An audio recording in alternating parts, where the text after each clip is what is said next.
Okay, hello. Welcome to episode 3 of the Edgar Rice Burroughs podcast. My name is Tim DeForest. I am the author of several books on pre-digital pop culture, like the old pulp magazines and old-time radio and such.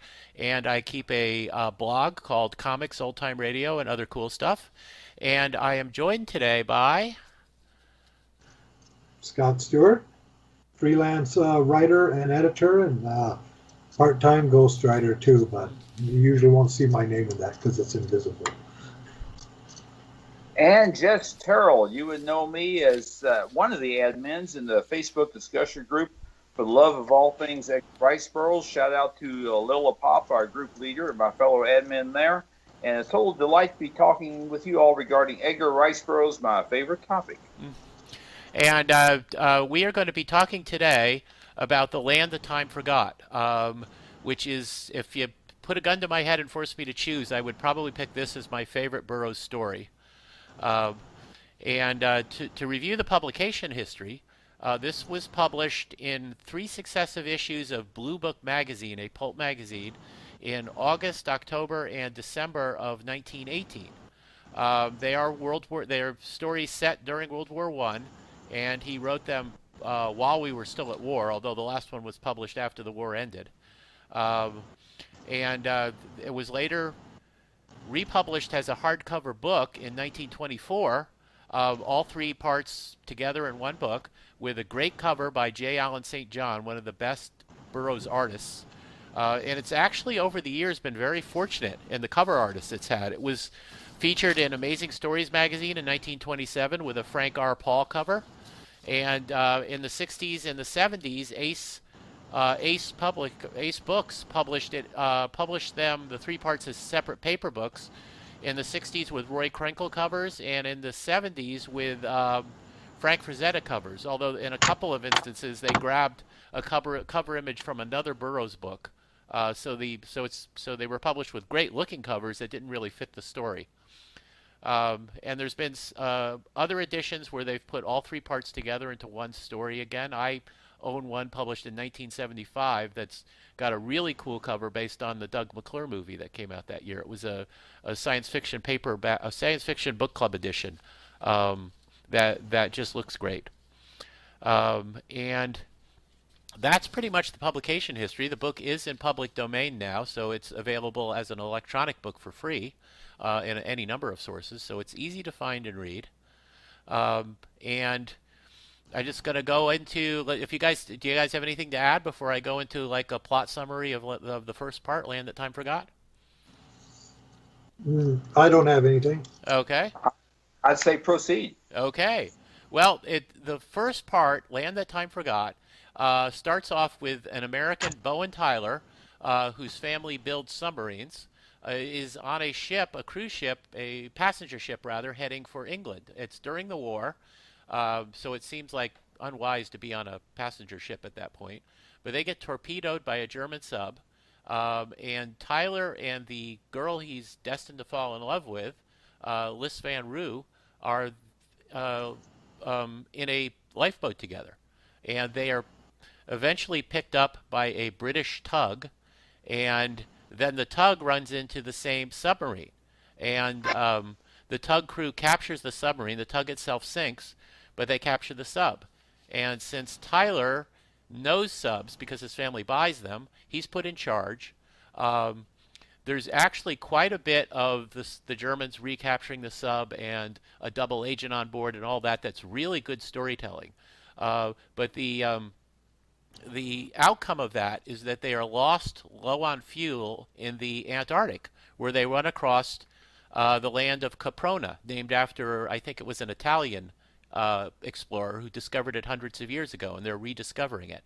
They find an underwater tunnel to get inside Caprona, where they find the land of Caspak, which is full of dinosaurs and cavemen and other prehistoric beasts. The story hints at the bizarre way evolution and biology works on Caspak, although that's a mystery that runs through all 3 parts and isn't resolved until the last part. And the Germans and the British, with Bowen Tyler in charge, have to team up with each other just for survival. They find an oil source for oil, which they start refining so they can leave again. Um, but Liz Van Roo is captured by cavemen. Tyler has to run off to save her. In the meantime, the Germans double cross them and bomb the fort they had built and escape on their own with the sub.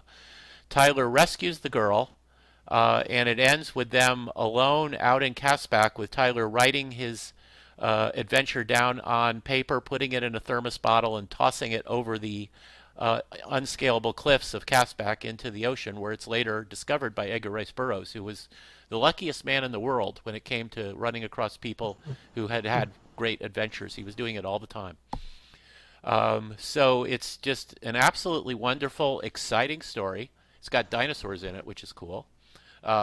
It's got a great setting because Burroughs does a really good job of setting up the mystery of how biology and reproduction work on Caspak, but doesn't resolve that completely. He leaves that for the later parts of the novel.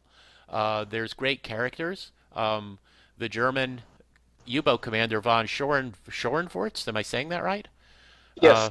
Yes, is like a guy you love to hate. He's, since he was a German in a story written during World War I, he's, just despicably evil in every way. But he works as a great villain. I think actually this is one of the books, along with Tarzan the Terrible, that got after the war got Burroughs in trouble with his German audience because the Germans in those books were so completely despicable. But that aside, he's a great villain, and it's a great, exciting story. Any comments from you guys about it? Jess? Well, I very much like your summary. I think you summed it up there very well. Mm-hmm. I call Caspak Darwin's dream because of the evolutionary stages, which we'll talk about here after a while. Mm-hmm. But you can eventually run into almost any animal on Caspak, as well as a variety of humanoids. Yeah. Yes, because they find that as they go farther in one direction, I think it's north. They run into successively more advanced tribes of humans with more advanced weaponry and all. But they keep not seeing any children, which they can't figure out at first, and that's something else that's resolved when eventually we find out how evolution and reproduction work on Caspak. But that's that's part of the mystery, is that they wonder where all the little kids are. And I also really find it fascinating because, recently refreshing myself on this, is how both as one large story, the three books, if you want to say, combined, if it has fully his original attention, or as separate novels, as we see a lot of times in the different, now you see modern things like Harry Potter and other shows, how one ties into another and gives up its secrets that you do to the very end. And later on when we're talking about the Pool of Time or whatever, a whole different, not a whole different aspect, but just how these things tie in and give up their little secrets. Yeah, and I'm assuming Burroughs wrote this as one story since they were published fairly close together. He wrote it as one story and sold it to Blue Book magazine intact to be published as a three-parter. I believe that's the same part too. I think, if I remember right, I read somewhere I could be wrong on this, was when the company started separating them and selling them as individual novels. Obviously, that works well for merchandising but that's really when they were broken down into a separate book. I think. I think that's true because the previous book editions, book reprints had the story all as one novel. I've got some information here on the original appearance of the Land of Time Forgot trilogy. The story that we know in the paper book is Land of Time Forgot appeared in Blue Book magazine August 1918. Then People of Time Forgot appeared in a different edition of Blue Book magazine October 1918. And the third chunk, Out of Time's Abyss, which I'll be talking about here later on, appeared in Blue Book December 1918. Um, yeah. Burroughs must have written it as one coherent story. Although the point of view character, the hero, does change in each part. So you can legitimately call it three different interconnected stories rather than one long novel. You can really define it either way quite legitimately. Absolutely. Mhm. And also, I think it's kind of each one has its own kind of theme to it. Like the Land to Time Forgot, the first part where Bowen Tyler is our hero. It's a survival story where Bowen's responsible for a group and his lady love as well as himself. So there's a theme about leadership and responsibility towards others in that. Whereas in People That Time Forgot, Tim Billings is either on his own or is with the girl Ajor, so he doesn't have that leadership responsibility. And um, I'll talk about this later when we go into it, but Out of Time Abyss, I think can almost be defined as a horror story in some ways. It So does have some horrific elements. it does. Burroughs does have a slightly different thematic slant to it in what the main characters have to deal with from book to book. So it's just another reason you can call it three separate novels rather than one long novel. It's almost like six of one, half a dozen of another. Either way works. In the Land That Time Forgot, both so much of the early part, or you're talking about the survival, not just in the land of prehistoric life, but on the boats and ships and the U-boats. It could very easily be put out there today as a World War One, a war movie and romance. Yeah. Maybe not exactly Casablanca, but there are similarities with the romance and the huge espionage or military factors that come into it. Yeah. Because there is that. It's about halfway through the book, isn't it, before they actually get to Caspak? Um, because there's a lot of shenanigans that go on that sub. They have one of the British crewmen is a member of International Workers of the World, which was kind of a fanatical, violent labor organization. So he's sabotaging them. So there's all this stuff going. And Bowen thinks that Liz, his girl, might be the traitor for a while. And gets her mad at him. So there's all this stuff going on that's just World War One related before you get to the actual dinosaurs and cavemen and such. And it works though, because Burroughs was such a great storyteller. He used that to introduce us to the characters and the dynamics between the characters before he gets us to his lost world. And those platforms, I think, also address the idea of it being one long story or mini series, but how they go, the themes change a little bit, and the platforms of each one. You have the war part, introduction of the land, another group coming into land to try and join those, and then in the third where so much is revealed. Yeah, that's true. It is in chapter 4 of the Land That Time Forgot. I'm talking of the paperback. Chapter 4 there, where they first encounter signs of an island. They see some was a plant floating about on the water. So okay. After that, so that was chapter 4. So after that, they still have to go through the caverns, which is a book. Yeah, and there's and it's just as an adventure story. It's really exciting. And nice little touches to it. I like they get there and one of the Germans, I think, is eaten by a plesiosaur. Right. Yeah, and later on when they kill a plesiosaur and they're eating it, it's like List doesn't want to eat it at first when someone suggests it might be the same one that ate the German, and it's just I like little human touches like that. I'm not sure Burroughs always gets the credit he should for how good his characterizations were. He does. Not in today's world. He does not get that credit, but it's certainly there. Yeah. And those little bitty Easter eggs or tidbits like that, that's to borrow a phrase from dining, I find very exciting. By the way, let me interject if I may. In that sequence of passing through the undersea caves, I think it's very exciting, particularly in the movie version, which we haven't gotten to yet. But I felt that was very well done in the movie version. I felt there was a great deal of tension there, and you really felt the kind of concern and fear and pressure that they had, that they may get stuck in those caves and not be able to go forward, backwards, or anyplace else. Yeah, and that's probably trapped in a sub, slowly running out of air underwater is probably one of the more horrific ways to die you can think of. So it's a situation that's really rife with tension. So, uh, so and let's see, what else do we want to say about it? They learn the caveman language when they're there, right? Which is something just about every Burroughs Heroes has a facility for learning new languages.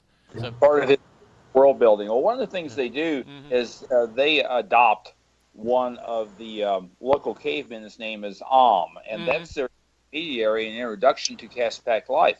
Of course, and society to a small degree. I mean, communication is a bit of an issue, yeah, of course, but they that's where they first learn about the levels of development for the humans there, mhm, or development. I mean. yeah. And yeah, it is a case of great world building, which is something that Burroughs had a true talent for. His worlds always made sense according to their own logic, and Caspak is a great example of that. Oh, I am. Yeah, I'm jumping well ahead, but I'll be talking about Weirus later on, and I Mm. could write. I've got material to write my own book on Weirus. Yes. So, so anyway, as I said, it ends with, let's see, the Germans have escaped. There's a few surviving British guys at Fort Dinosaur. There's Bradley and his group have been gone for a while, and everybody else is presuming they're dead. Um, and Bowen and Liss are off on their own. And that's where People That Time Forgot picks up, with Burroughs finding the thermos with the thing in it, and of course he knew Bo and Tyler in college. Um, and so he goes to Tom Billings and arranges a rescue. And Scott, you were going to give us a plot summary of People That Time Forgot.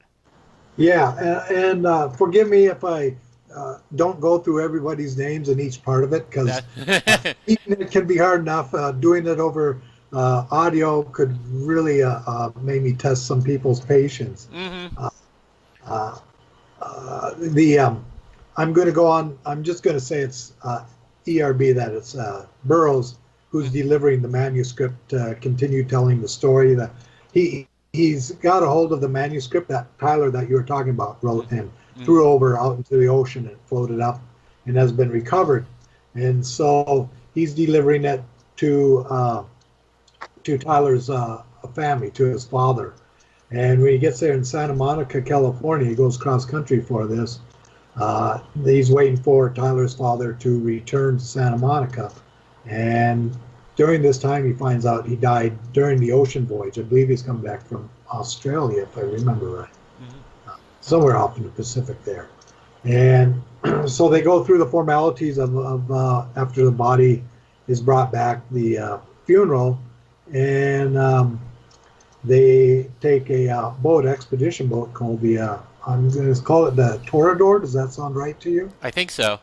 Yes, that's And one of the people who comes along with them is Tom Billings, who's really his secretary, basically runs the family business in the absence of any of the family not being around there. And so the narrator, who again I'm going to say is Burroughs, talks about them being on the boat, going through the setting up the formalities of leaving, and then slowly or going through the South Pacific and finally encountering what turns out to be Caspak, and they're or Caspak, I'm sorry, and they're astounded by the cliffs that they're faced with there, wondering how to get about that. As it comes out, then Billings, who's the secretary, is the one who takes the aeroplane up and over the cliffs while the rest of the people stay in the boat below. And it ends with the chapter where they hear machine gun fire going off and they don't have anything else. And that's where, if you're not, you've really got to be paying attention when you get to the next chapter, because chapter 2 is with a different narrator and it's a whole different version or a viewpoint. And that's with Tom Billings now, talking about encountering what I'd say are pteranodon or pterodactyls, shooting with them, trying to escape them. And after he's gone over the cliffs, he's seen this kind of misty and jungle area that he's going through, and realizing that this is not a world he's expecting at all. Mm-hmm. In the course of the animal attacks and dodging, he crashes the plane. He gets out of the plane and realizes he's in a world of hurt. He figures he's probably at least 100 miles away or more from where the ship would be, trying to get back across there. He does, fortunately at this time, have some firearms with him, rifle and pistol and ammunition. And it isn't too long before he finds a girl running away from some other natives. She looks more like a modern girl. The other natives who are chasing him would be what we'd call early caveman types. And he rescues her. And this will happen several times. There's a lot of kind of cat and mouse games going on as they meet different tribes. Dinosaurs. I think about the first night they're out, they find shelter in a small cave and build a fire and try and block up the area to be safe in there. And the large creatures, which turns out to be a giant bear, is trying to get in. Then they hear fighting going on out there, and turns out a saber-toothed tiger. Again, going back into early animal types, that they fought each other to the death. And as they go through, they meet these different people, the Bolo or the Stolu and Banlu, as they're progressing in the adventures. I don't want to give a whole bunch away, but each time as he's going again north, if I remember, going north. My directions get so turned around on the different journeys he's going. But they go through regions where, again, you're talking about the evolution thing, and he spells it out pretty good here. The fauna, the plant life changes, the animal life changes, the, I'll say, human beings change in their construct, how they look, how they communicate. They go from very prehistoric and dinosaur animals to more of the mammals that you'd have, like the saber-toothed tiger, and on up to later in the book where they run into and find horses, more modern style horses like this. There's a lot of there's a lot of interaction with the different tribes going through caverns. Burroughs likes his caves and labyrinths, and I enjoy them too. One thing I noticed is it's very conversational. It's almost like Billings is sitting down telling you the story. It's not written out, a whole bunch of floral language or exact academic style. He's saying, we went through these adventures and this happened. We walked for, 3-4 days, and it was very slow going.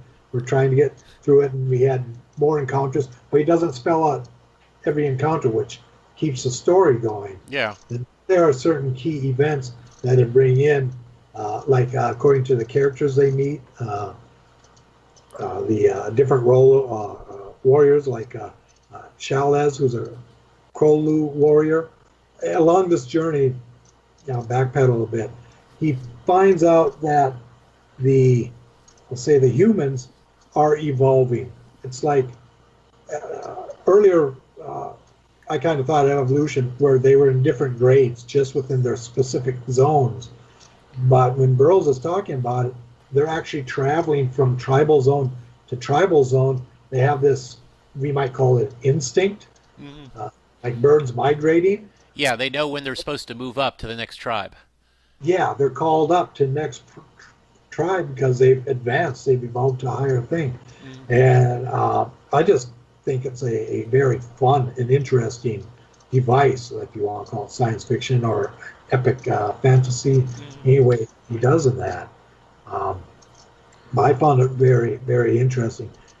I'll kind of wrap it up here because there are so many adventures where they find themselves finally at the one final village. He is being separated from Azure, and there's a lot of who's working for what tribe. It can get confusing, so I'll skip that part. Anyway, he and Azure both separate from this village. They each think they've gone in different ways, but are hoping that they'll still come apart. And part of what helps with Billings is they took this journey, as was mentioned from manuscript earlier, to find Bo and Tyler. Mm-hmm. And he ends up with his finding a tribe member who considers Tyler's dog, who was along with the adventure, to be his, but the dog recognizes Billings and accompanies him, which really upsets the other warrior. Mm-hmm. In the end, they get this part of the adventure wrapped up, and I just want to say for this being wrapped up, because it really does continue into the next book that Jess will be talking about, or the next section. I did, if it's okay, I did want to read 2 short passages. Sure. Because I found really intriguing, and we were talking about before, is that credit. Burroughs does always get credit for the characterizations of the people. And here's one where Billings is talking about Azure and being attracted to her. He goes, "I never have been what one might call a ladies' man, though I like their company immensely, and during my college days and since have made various friends among the sex. I think that I rather appeal to a certain type of girl for the reason that I never make love to them. I leave that to the numerous others who do it infinitely better than I could hope to, and take my pleasure out of a girl's society in what seem to be more rational ways: dancing, golfing, boating, riding, tennis, and the like. Yet, in the company of this half-naked little savage, I found a new pleasure that was entirely distinct from any that I had ever experienced. When she touched me, I thrilled as I had never thrilled in contact with another woman. I could not quite understand it, for I am sufficiently sophisticated to know that this is a symptom of love, and I certainly did not love this filthy little barbarian in her broken, unkept nails, and her skin so besmeared with mud and the green of crushed foliage. It is difficult to say what color it originally had been.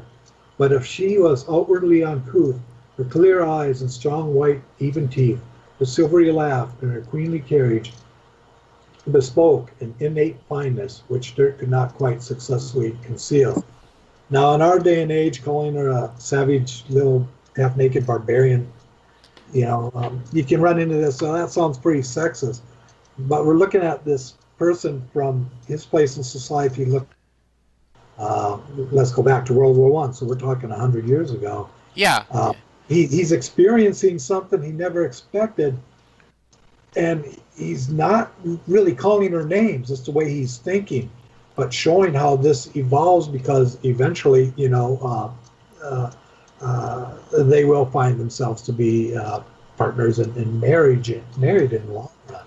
Yeah, that's part of Billings' journey in here. It's not just the physical journey and the danger. It's also overcoming that little bit of snobbery and accepting Azure as someone he can love and marry without shame. Yeah. And I think that's another case where you get Burroughs doing some really in-depth characterizations, the sort of characterizations he doesn't always get credit for. Yeah, and the philosophy that goes into it. Here's another part where he's been had the opportunity to kill a native, and the native said he would have killed him. Mm-hmm. And it just kind of, when he says, no, I won't kill you, the native, which is out of character for most of them, but has kind of he's evolving and does, well, let us be friends. And then the narration goes, I turned to Azure and said, can I trust him? Yes, she replied, why not? Has he not asked to be friends? I was not at that time well enough acquainted with Caspakian ways to know that truthfulness and loyalty are two of the strongest characteristics of these primitive people. They are not sufficiently cultured to have become adept in hypocrisy, treason, and dissimulation. There are, of course, a few exceptions. Mm-hmm. And he's going in this way, and I just thought Burroughs puts aside some of the adventure, and with this narration in some books, it would actually be just the mental thought process going on, really is describing an intricate way that cultures, people, and society work or have to work together or have to recognize in order to advance past the feelings of violence or distrust they have. Yeah, I think that's very true. I think that's very insightful. So, Jess, do you have any comments on People That Time Forgot? Well, I was going to say, I think that was Tom Billings that you were quoting there and describing the young lady as a savage. Mm-hmm. Yes. That's fairly typical. Well, at least it reminded me of John Carter, how awkward he was around women, even though had a very long life and was a veteran warrior, a career soldier, if I can use that phrase. Yet he had never, at least he didn't remember, exploring relationships with the other gender. So he had an awkwardness about him too. So in addition to overcoming the difference in culture, in addition to overcoming or the daily struggle to survive, here this guy Tom Billings is developing feelings for this young lady, just like similar to what John Carter felt for Dejah Thoris, who was a princess of Mars, which is fairly intimidating. Mm-hmm. Yeah, it's very typical for men in ERB's novels to put their foot in their mouth several times with dealing with their women before they finally work everything out. An important part of the book, I should probably say before we are moving on too, is the fact that he does find Tyler, mm-hmm. and that part of the group decides to go back to the boat to civilization at this part of the trilogy, and that Billings decides to stay with the girl, with Azor, and stay there, feeling that why should he go back to a civilization filled with the problems we know we have, when even with the savagery he's encountered here, he considers it to be a more honest life and a more honest love he's found with her. Yeah, also, Azor's dad wouldn't let her leave, so if he left, he'd have to be leaving her behind. And there's a couple of things, as far as it just being a really good adventure novel. There's a sequence when he and Azor are still on their trip where they are trapped in a cavern and they can't find their way out for some days, and they're near to starving to death or dying of thirst. That I think is incredibly tense and really like it's an edge of your seat chapter. It's really great adventure writing. It is, because I was sitting there trying to imagine flicking up a match. Mm-hmm. You wanted to conserve every once in a while just to get an idea of where you are, or that you're not on some cliff you may go on. Mm-hmm. And the trepidation they had crawling through these tunnels, hoping to find the light that isn't being guarded by the I'll say the savages. Mm-hmm. Well, now they're not going to fall in a pit themselves and make it out, and they're pretty much at the end of their rope when they are able to say that they reach a point of succeeding. Yeah. I also wanted to mention Knobs, the Airedale that Bowen brought to Caspak that gets loose and Tom finds him. And Knobs is an awesome dog. He's like a great character in his own right. And Burroughs often gave his characters cool pets. John Carter had Woola. Tarzan had the Golden Lion in one novel. David Innes had a Hyenodon at one point, I think. But Knobs matches with any of them. He was just like an awesome dog, and one of my favorite characters from the books. I like the part where he helps them round up the horses when he's trying to get around there. Mm-hmm. Any other comments about People That Time Forgot before we move on? I want to be sure to add, again, we're not talking about the movies, but the sequence in the movie version of People That Time Forgot with the pterodactyl, even with the dated special effects, I felt was pretty effective. It was a fun book, a fun movie rather. That was a fun sequence in it. That was probably the best part of the connection to being, besides the title, sharing with the movie. Yes, I know. I know. It's we'll talk about those movies in a little while, but that second one, the People That Time Forgot movie, is something that is also open to some criticism, but we'll get to that later. I did love that pterodactyl. Yeah. So Jess, you were going to do the plot summary for Out of Time's Abyss? That's exactly right. And before I move into that, I want to throw out some terms here for our listeners at home. Mm-hmm. And if you got this down, I'll run through these terms again later on. But on Caspak, there's like 7 levels of development for humanity, from apes up to what we would call modern man. Mm-hmm. And those levels are Holu, Alu, Bolu, Stolu, Banlu, Krolu, and Galu. Again, Galu is modern man, which is us folk, whereas was a Krolu. And another term I want to introduce, actually 2 terms, depending on gender, Kozatalo and Kozatalu, which means the Kozatalo is a no-egg woman, and the Kozatalu is a no-egg man. And by no egg, that means, well, they're human born, as we are accustomed to here in reality. And go ahead. Oh, yeah, I was going to say that both Ajor and Kotan, the girl from Out of Time's Abyss, were natural birth, which was, right. Yeah. And that made the natural birth thing is of great interest to the Wirus, who are the bad guys that we see mentioned or hinted at in the first two sections that you all have already discussed. Well, the Wirus play a major role in Out of Time's Abyss and the subject of my fascination.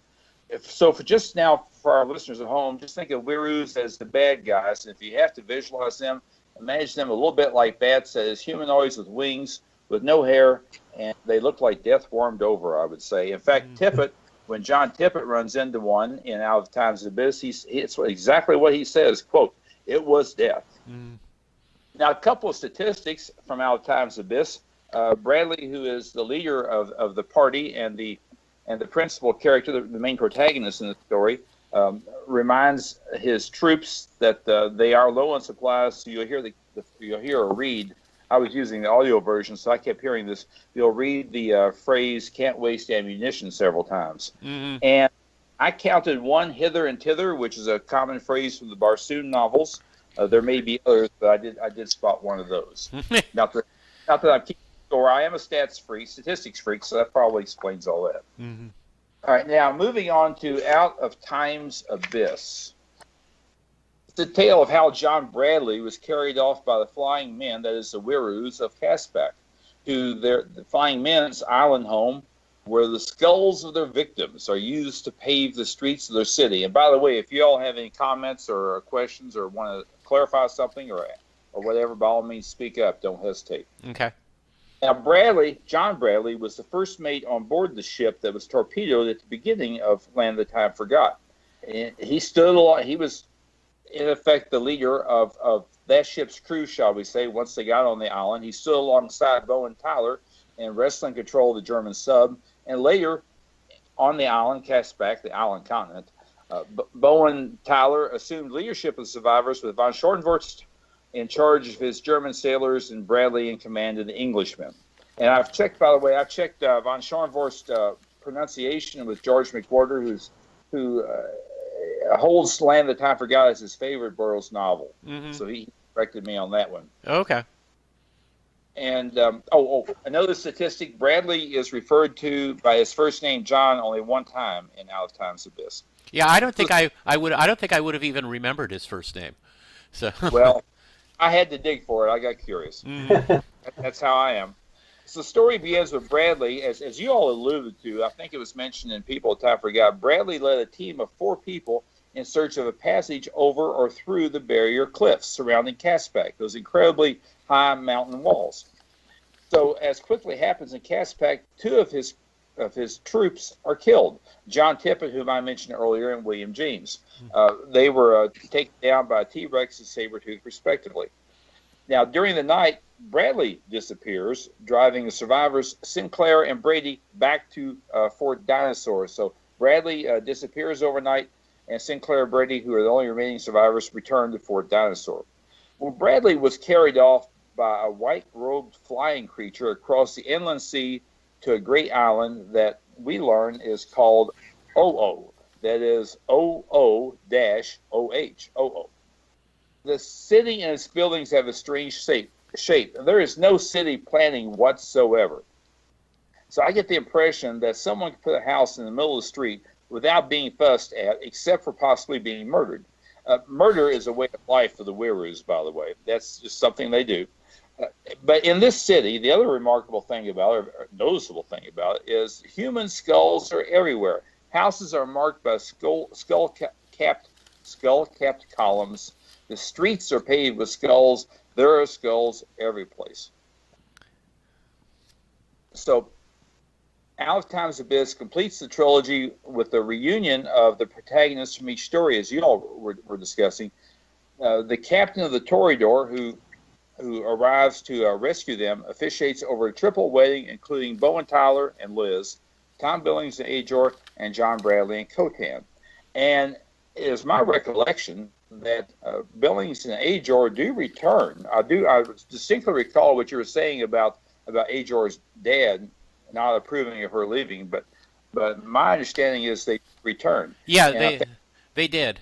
They von Schorvertz also brought the sub back to restock with fuel again, and they managed to get the drop on him. Von Schorvertz dead, and they know Ajor's dad won't let her go, so they just take her aboard the sub, saying they're just going to give her a tour, and then they simply leave. All right, very good. All right, good. That saves me going through all that. Good. Oh, sorry about that. So. No, I don't apologize whatsoever. Your summary was superb. Any further questions on Out of Time's Abyss? Yeah, I think I mentioned earlier that in a lot of ways it can't be defined as a horror story. You have the way that Bradley's men are panicking when they're being stalked by the Weiro. The Weiros themselves are pretty horrific, and they have that assassination-based culture. The city made of skulls. Bradley at one point has to walk through a dark underground river with headless corpses floating by. So there's a lot of horror story elements. It's still also an adventure story, but there's horror story elements in it that I think are used very effectively. It's true, and it's not just walking through the river; it's swimming through the river. That's true, yes. And I think at one point he has to hide under a corpse when he goes through an open area so he doesn't get seen. So, right. So there's like definitely some horror story elements to it, which are mixed in very effectively with the pure adventure stuff, and it makes for an interesting, thematically different in a way, addition to the story in the trilogy. That is much more intense than like when Burroughs has done, Opar and some of that. The idea, as described with the skulls in the underwater and how they worship and how they want to find the secret to bearing women as opposed to men, and everything there I find very, very intense and constrictive, and it just oozes of danger because you don't know what they may think they want to do next. Mm-hmm. Yeah, because they reproduce by kidnapping human women from the Galu, and but the Wirus only produce male child, so they keep hoping to have a Wiru woman so that they can have their own independent reproduction. And it is pretty horrific when you think about how horrible that is for the women they kidnap. That's another pretty horrific element to the story. Yes, I was going to cover that. Oh, sorry. I keep jumping ahead on you. Yes, sorry. Well, all right. Mm-hmm. One of the things about the houses, the living quarters in the land of Oo, is that they have this big hole in the middle of the floor. Mm-hmm. So they, when they commit a murder, they will cut off the head and the wings of the victim, and then toss the body down through that hole, which channels it out into the water, into the river that runs under the city. So you can escape by going through that river, but yes, you do have all those bodies to deal with. Mm-hmm. The Wirus, I'm talking about the Wirus now, some background information on them, which is what I was wanting to get into. Their main concern is finding someone who's Kozatalu or Kozatalo, so they can learn the secret of human childbirth, as you were saying. They have a god, or they could refer to him as their father by the name of Luwata, who I'll talk about here in just a moment. Now, I mentioned the skulls and the columns in front of each of the Wiru's houses. A word on the evolution scheme in Caspak. This is described in Out of Time's Abyss. Starts out, first of all, survival of the fittest comes into play there, no question about it. But if you can survive, starts out as eggs and then tadpoles, fish or reptiles, amphibians to baboons or apes, alus or ape men who have no speech, no tools, bolu or club-wielding Neanderthals, stolu or hatchet men, banlu or spearmen, krolu or archers, galus or rope men, and the galus may evolve direct from banlus or stolus, but their descendants never become Kozatalu or Kozatalo. And again, that is a no-egg person.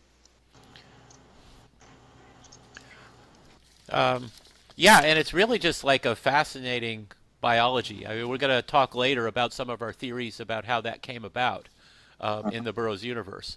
But you know, it follows its own logic in context of the story. It doesn't have to make real life sense, and doesn't at all. But it works in context of the story. Right, it's a different society. Yeah.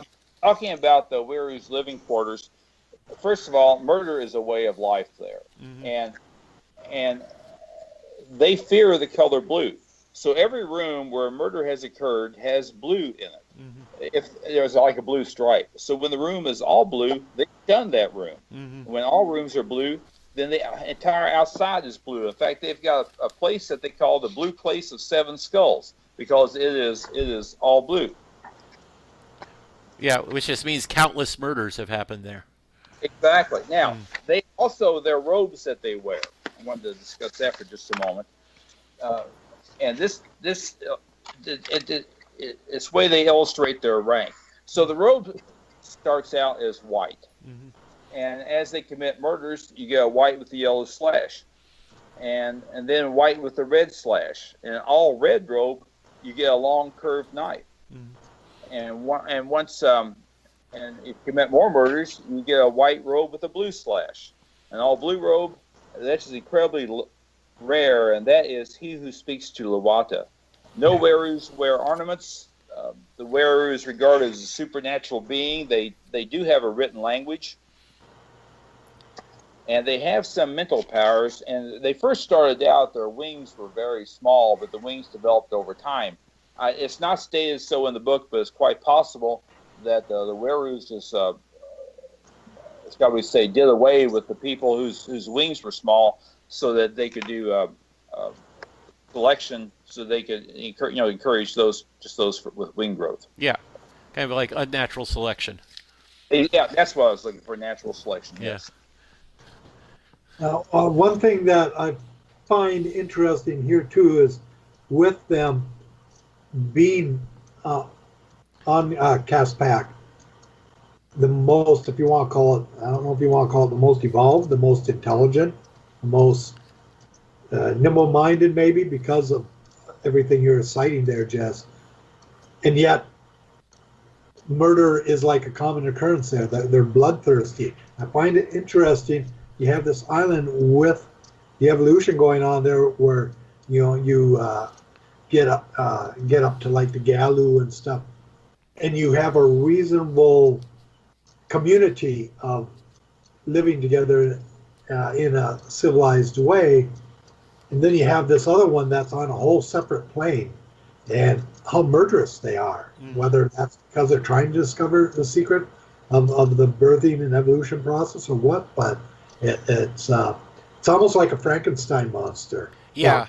As a monster, not about intelligence, but these like mad scientists or superhero movies or stories, that they have these powers and this different type of intellect, and yet they're very evil beings. Yeah, I think you can argue that the Weros are a dead end biologically, both biologically because they can't reproduce on their end, and as a culture because they just like murder each other so casually, and there's no chance of ever having any sort of cultural advancement beyond what they've obtained because of that. They could kill each other off. But the other point I wanted to make about the Werus is, and it's not really spelled out there, but it is entirely possible, I think it's possible, that that could be, at least in the story, the next evolutionary stage for mankind. That is, the Galus may eventually develop into Werus. Did you all have any thoughts on that? I guess that's a possibility. I always saw them as two different offshoots, but that's actually an interesting idea in its own right, and kind of frightening. We got to watch out, make sure our kids don't start sprouting wings. Exactly, they're very frightening indeed. But I could be wrong, and it may explain why they're so interested in perpetuating the species and developing the egg-laying technique and process to help perpetuate the species, because they are not, shall we say, derived or evolved from human beings. Mm-hmm. Well, that's what I originally thought, as you were saying, Jess, that they would be the next higher step up just as reading through the stories and as the adventures advance through it.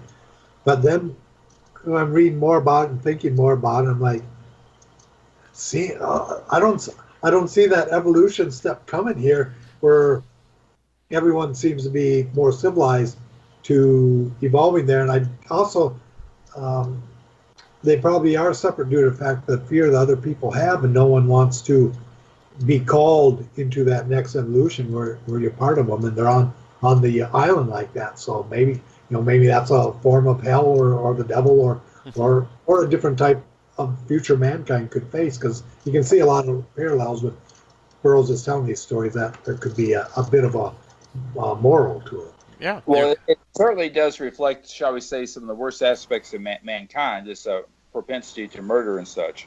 Yeah. Mm-hmm. And I presume that they still, again, I was looking for this. I presume that when they go in to talk to he who speaks for Luada and confess their crimes, that is, go through their resume and accomplishments and look for a stripe on their robe or a new color. I presume that when they do that, they're telling the truth. I would think they're expected to tell the truth, and maybe lying is just absolutely foreign to them. Going back to what you all were saying a moment ago, down in some of the human levels, because if I have to think if a weru walked in there and lied about his accomplishments, and he doesn't have the skulls to prove it, then he could find himself beheaded and drop down that hole into the river. Yeah, that's true. Yeah. So, that is interesting. You go back to the Weros may not be able to lie, and the human races on Caspak really don't seem to have the concept of lying. Might be another, like something that Burroughs dealt with in Tarzan sometimes, of civilization being more hypocritical than primitive man.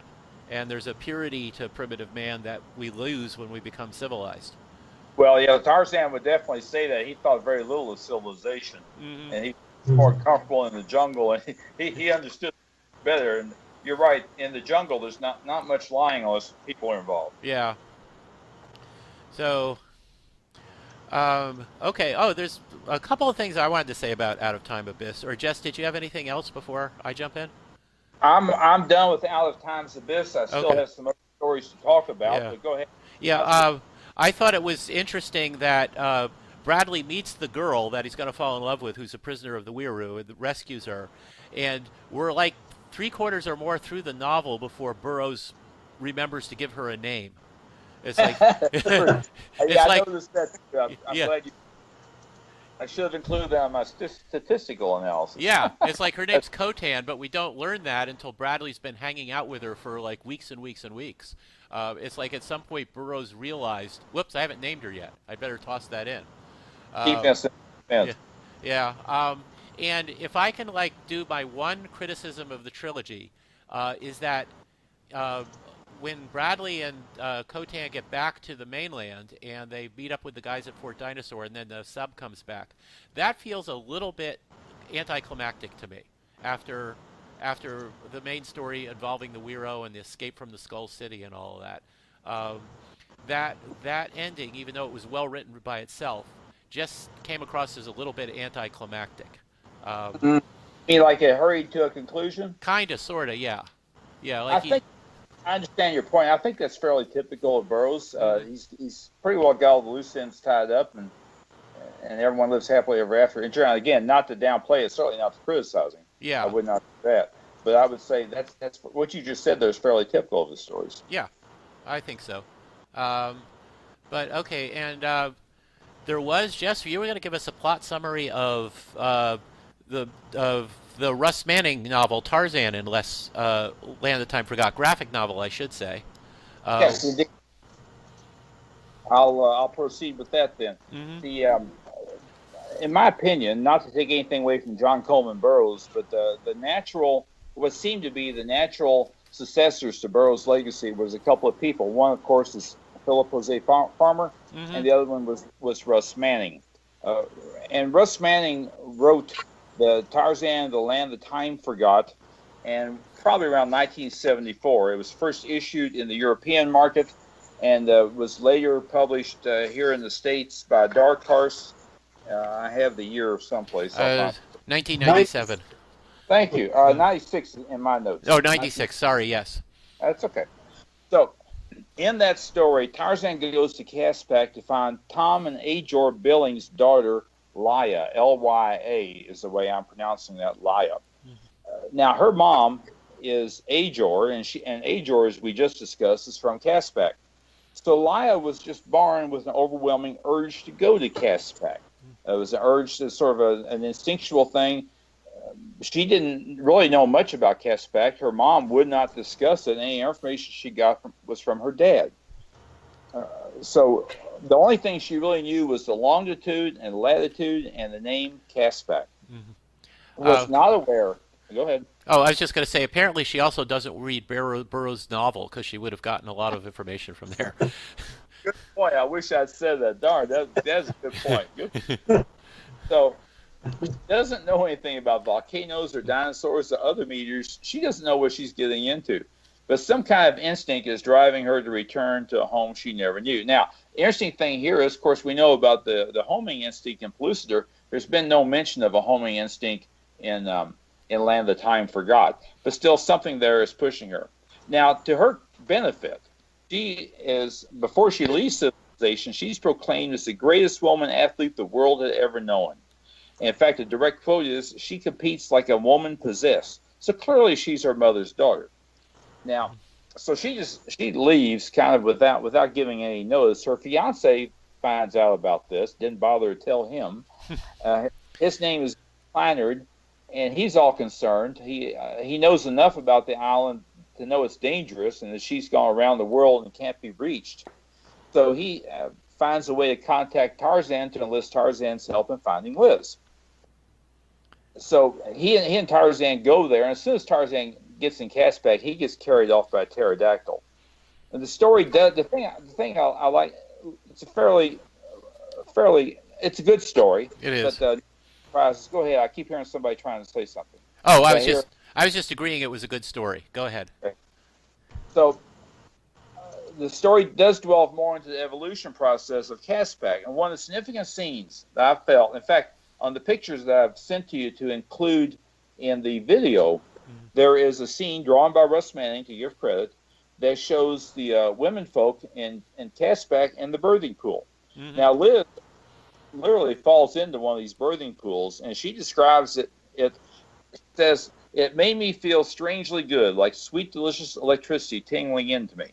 So that's the process of what I would call tadpoles being released, making their way downstream out into the great inland sea, where they go through the evolutionary process that we've talked about. And I hope it's okay to reveal spoilers. We've been talking about these books pretty openly. But I think spoilers are unavoidable. Yes. Good. I was glad to hear that. That occurred to me while I was putting this together. So at the end of Tarzan and the Land of Time Forgot, the end of the story, Tarzan wants to stay in Caspak to learn more about it. This is presumably his first visit, and he's completely intrigued by it, which leads us to the story Pool of Time. Any questions on Tarzan and the Land of Time? Yeah, Tarzan and the Land of Time Forgot before I move in the Pool of Time. Go ahead.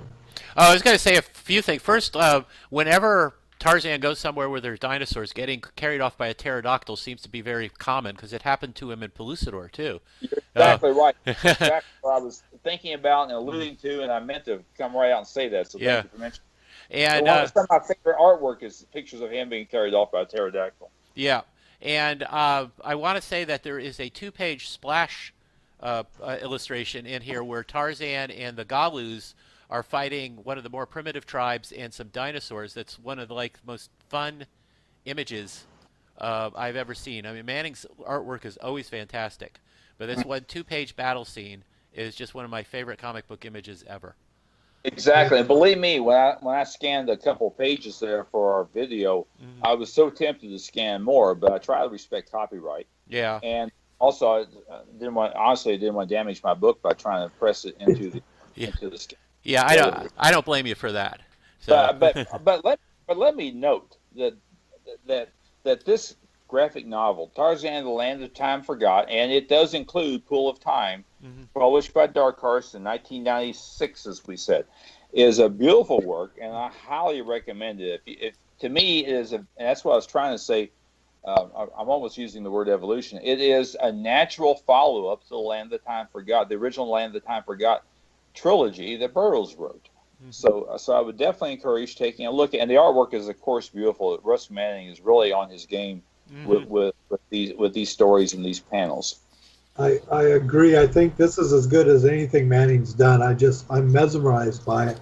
I have the earlier European edition, or I think English ones. They're actually smaller than the Dark Horse one.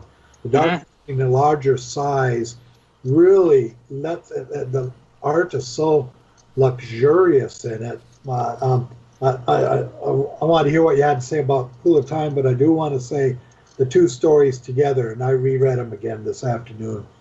To me, I would love to see them take these two stories and make them into a movie. Maybe the next Tarzan movie, but there is so much. Manning, as you said, did an incredible job of taking the heart and spirit of Burroughs and illustrating it and writing a story that, to me, enveloped and worked in with his details very well. I found very little to point out saying, wait, that doesn't make any sense. That's a contradiction. Yeah, I agree. There's that part of my brain that thinks of Burroughs as a historian rather than a fiction writer where all this stuff is true. And I have no problem considering Tarzan and the Land of Time Forgot as part of that canon, of adding it to Burroughs' actual novels and thinking of that as part of the actual history of Burroughs' universe.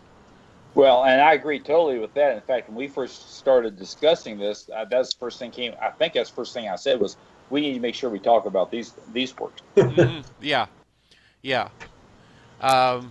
And then Pool of Time, you were gonna summarize that because that's a really interesting story in its own right. It is. I'm going to go through it fairly quickly. I don't know if we're being mindful of the clock or not. But in Pool of Time, we finally meet Luata, who the Wirus, they refer to him as father, but they revere him like a god.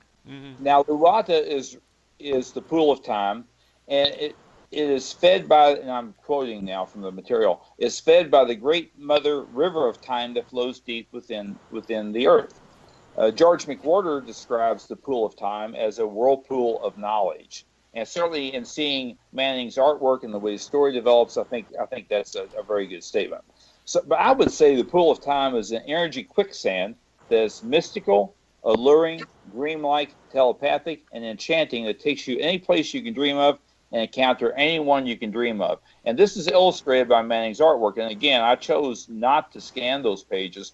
Quite honestly, I would encourage anyone who's remotely interested in stuff to pick up a copy of that graphic novel. I didn't want to ruin it for you because it's just beautifully done. It really is. The question that is posed in this story is, considering how powerful and how magnetic and how alluring this Pool of Time is, the question that is posed is, can Tarzan resist the Pool of Time? And I'm going to leave it at that question. I'm not going to go any further on that story, just leave a little bit of a cliffhanger there, so to speak.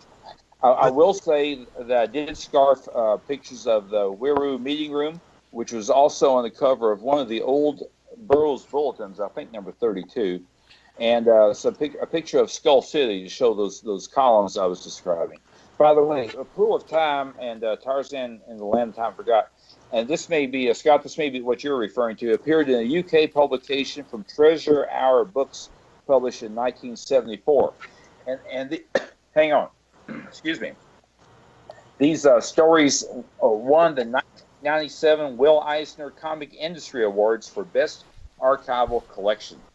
And Tarzan, Land of Time Forgot, and Pool of Time, one volume, is readily available on eBay and perhaps Amazon. I give it a very high recommendation. I do too. It's really, any Burroughs fan should read it. Any comic book fan should read it too.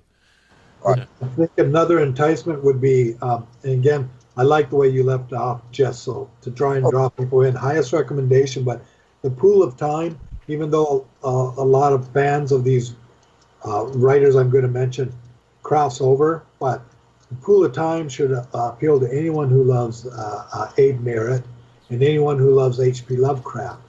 Manning took Burroughs and those two guys together and just, to me, The Pool of Time is a great synthesis of the influences from all three. Um, Well said. Thank you. Well said. okay. Let's see. We've gone over over an hour, and I think we've had a great conversation that people will listen to. But I'm going to skip over a few things, I'm afraid, on the outline because I don't want to go too long. Mhm. So I've got a couple more things to talk about, but I can be quick. okay. You want me to jump in? Yeah, just go ahead and jump in. Very good. Well, Joe Lansdale wrote a short story that he called Tarzan and the Land That Time Forgot. It is not related to the story we were just discussing. It was recently reprinted for the Eckhoff, and it has already appeared in the collection of short stories edited and compiled by Mike Resnick and Bob Garcia. And that collection of short stories is called Worlds of Edgar Rice Burroughs, published by Sain, S-A-E-N, Sain. There in that story, the 0220 and has been in Pellucidar with Tarzan and some others, and they're giving Tarzan a lift home. Well, they run into a storm, I think, and they crash, and they crash near Caspak. The 0220 is destroyed. That's a Zeppelin, we should say, from Tarzan at the Earth's Core, that novel. Yes, thank you, a Zeppelin. The captain is a fellow by the name of Zupner, and he and Tarzan survived. There's a young lady who was a member of the crew. Her name is Zamona. She was a resident of Pellucidar and got to know the guys on the crew and joined the crew and was distinguishing herself as a quick learner and a very hard worker. So she is separated. Tarzan and Zupner go out into Caspak to find her. They do. Zupner and Zamona fall in love and elect to stay in Caspak while Tarzan hitches a flight home on a flying beast. Okay. So that's Tarzan Land That Time Forgot by Joe Lansdale. Okay, and I'm glad you mentioned the Worlds of Edgar Rice Burroughs because I put that on my Amazon wish list when it first came out, and then I quite honestly forgot about it. So I have not read it yet, and I'm glad for the reminder. It's got some fine stories in it, and some accomplished writers in there. Mm-hmm. Joe Lansdale being one, Paul Wilson here is another one, and there's others as well. Cool. Real quick, I want to be sure to mention, and I realize the time, but I want to be sure to mention the American Mythology publications. There's a whole series of Land That Time Forgot comics there. Have been going out for about a year, give or take. Mike Wolford is the writer there. He knows his Burroughs, and he's turning out some fine stories. Dan Parsons is one of the artists. Oh, yeah. Dan Parsons is one of the artists. He's done work on Game of Thrones. I got to meet him. And which reminds me, also Eckhoff recently completed. There was, since this is the centennial year, 2018 versus 1918, centennial year for Land That Time Forgot, at Eckhoff, there was a new edition of Land That Time Forgot that was issued there. It was a soft cover, limited edition. Dan Parsons did the artwork for that, and I included both pictures in those pictures I sent for the video. Okay. One I remember is a T-Rex and a Triceratops, and the other one is a young lady and a young fellow who's doing battle with the dinosaurs. And I'll tell you what, those are pictures of the prints that I acquired. I can tell you I saw the original artwork, and goodness, it was hard not to come home with the original artwork. I met Dan Parsons. Dan Parsons years ago and have like 3 or 4 originals by him. He and his work is just he's gone. I mean, he was good before, but in the last 10, 15 years, he's a superb artist. Cool. I was talking. Who were you referring to? Dan Parsons. Oh, yes. Well, I can certainly say these are absolutely, the prints are good, but the original artwork is absolutely beautiful in person.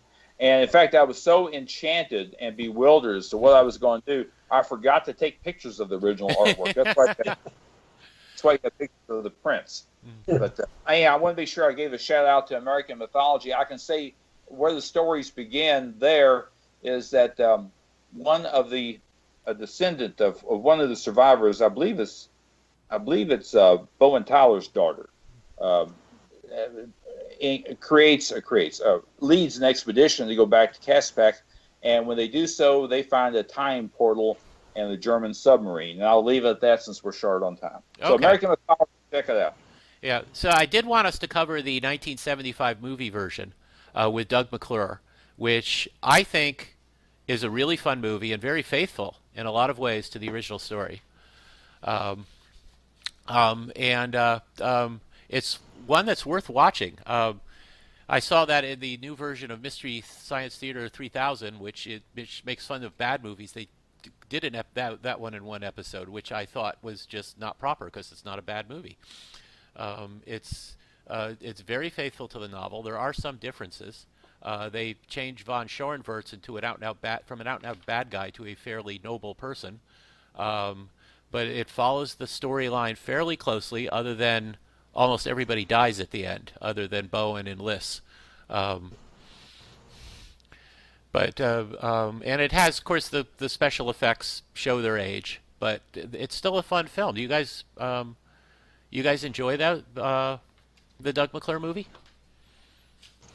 Most definitely. I have watched it several times. In fact, it was filmed at Eckhoff just a few weeks ago there in California, and there's a group showing one of the nighttime events, and sat there and watched it. And, to me, it's well done. It does follow the books fairly closer than other movies we're acquainted with, and it's well done. And yes, the special effects are a little dated. Of course, I have no problem with suspension of disbelief if it's a good storytelling. I agree. I look a great deal. I grew up. You throw a trash can on your head, and you're a spaceman from Mars, and everyone's happy with it. Yeah. These days, you've got to do CGI and prosthetics and all kinds of things. But I think it was well done. I've already talked about the trip through the caverns in the submarine, which I found very tense, and the film is worth it just for that. It's nothing else. Yeah, but it's a good movie. It's a fun movie. Scott, are you a fan of that movie? Yeah, I'd agree, and I'd say I call it the McClure trilogy. I think it's a more solid movie than Earth's Core, which I think he made for the same film company. And definitely, although he's just got a very minor appearance in People That Time Forgot, there's so little of that movie really that brings in connection with the book itself that again, we talked about some of the pterodactyls, but no real jungle. I think they're up in the northern hemisphere, up around Greenland or something, instead of south close to Antarctica for Caprona in that one, if I remember right. And I find it much more of the three movies. People version is to me the most disappointing. Yeah, I was annoyed of the People That Time Forgot gave Bowen and Liss a tragic ending, which just seemed completely unnecessary to me. And they did have a bad guy tribe that was kind of sort of based on the Weiroo. They had a cool set with the skull walls and all of that. But they couldn't do, the special effects didn't allow them to do winged men. So the Weeroos are downgraded quite a bit to just like bad-tempered humans. And then they blow Caspak up at the end, like a volcano goes off and blows the whole island up. So that eliminates sequels and follow-ups, doesn't it? Yeah, it does. Marvel Comics did a great black and white adaptation of the first movie when it came out in one of the black and white magazines they used to do during the 70s. With I now blanking on who did the artwork, but it was really superb. I can't remember either. I got it somewhere in one of my boxes. That is one thing I do not have. Is that I'm aware of the comic, I just don't have it. Oh, it's worth. If you ever get a chance to snag a copy, it's definitely worth it. I have a shopping list. Okay, and I will mention very briefly that the Sci-Fi Channel did a Land That Time Forgot involving time travel and a modern-day group of people who get to Caspak, and that is painfully bad. If you're a Burroughs fan, do not watch this movie. You'll just get mad at it. That's what I gagged me with a dinosaur bone. I have to agree on that one. Yeah. It incorporates aspects of the Bermuda Triangle and survivors' time periods. I was rooting for the dinosaurs and watching this film. Yeah. I do admit I thought it was cool when the beached submarine fired a torpedo like it was a rocket or a missile to blow up a T-Rex. That was cool. If it had been in a good movie, I would have enjoyed that. Okay, we have gone We've got an hour and 15 minutes, so just so that we don't like aggravate people who are kind enough to listen to this, we probably should bring it to an end. Um, any last comments about Land That Time Forgot before we get into our goodbyes? Well, I wanted to say it was a privilege to discuss this and a privilege to work with you all. I had a grand time putting this material together, and I found the Wirus very fascinating, and hope to be taking another look at them. Yeah. Yeah, I'd say the same thing. Thank you so much for getting for letting me be part of this, and it just it raised my admiration for how Burroughs handles his writing and tells these stories, because we were looking for different things as we took each of these sections of books to work on, and very, very enjoyable. It was a lot of fun. Okay. Excuse me, I want to give a shout out. There is a Land That Time Forgot in the ERB webcomics at the EdgarRiceBurroughs.com website, which I would recommend. Okay. Yes. Yes, there is, and it's very excellent. They're up to, I think, Out of Time's Abyss in their continuity right now, and they're doing a great job with it. So, okay, so we will be back for another episode eventually. We're planning on talking about Return of Tarzan, the second of the Tarzan novels, and a very fascinating novel in a lot of ways. One last time, my name is Tim DeForest. My blog is Comics, Old Time Radio, and Other Cool Stuff. You can also go to my authors page at Amazon.com and buy my books and make me wealthy beyond the dreams of avarice. And you guys want to just plug yourselves one more time? Jess? Well, once again, my name is Jess Terrell. I'm a co-admin in the Facebook discussion group For the Love of All Things Edgar Rice Burroughs. We talk all ERB pretty near all the time. And just absolutely love it and have a good time in there. It's a very active discussion group. And I want to say there's a number of really good ERB Facebook groups, but yours, I think, is the most comprehensive and the most entertaining and probably the most active one as well. Well, it is the most Facebook. but thank you very much. Okay, and Scott? Sure. Well, I'm looking forward to the next one. I am working on a project we'll maybe get a chance to talk about more in the future called Red Canals, about Mars, which of course is going to include someone with the initials JC in it. And, Tim knows about it. He's contributed an article too. I did want to say to Jess, I hope I'm remembering this right, but shortly after the last ECOF, I believe you posted a recommendation for a book called Sandstorm by James Rowland.